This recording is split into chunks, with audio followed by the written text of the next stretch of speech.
యాకోబు పత్రికలో 4:8 ద్వారా చూస్తే, దేవుని దగ్గరకు రండి, అప్పుడు ఆయన మీ యొద్దకు వచ్చును. దేవుని దగ్గరికి మనం రావాలి, అప్పుడు ఆయన మన దగ్గరికి వస్తాడని రాయబడింది. తనకు మొరపెట్టు వారికి అందరికీ, తనకు నిజంగా మొరపెట్టు వారందరికీ యెహోవా సమీపముగా ఉన్నాడు. 145 కీర్తన 18 మనం చూస్తుంటాం.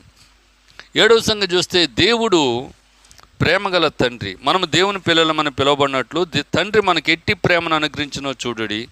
మనము దేవుని పిల్లలమే. 1 యోహాను 3:1 చూస్తుంటాం. ఇవన్నీ కూడా దేవుడు అనబడే వారికి, లేక దేవుణ్ణి కొలుస్తున్నట్టండి మనము. మరి ఆ దేవుడు ఎలాగ ఉండాలి అనేది ఇక్కడ దేవునికి ఉండే లక్షణాలు మనం చూస్తుంటాం. సర్వ సృష్టికర్త, సర్వశక్తి సంపన్నుడు, సర్వజ్ఞుడు, పరిశుద్ధుడు. దేవుడు అంటే ఆత్మ. దేవుడు అంటే మరి మనం తెలుసుకోగలిగినటువంటి ఒక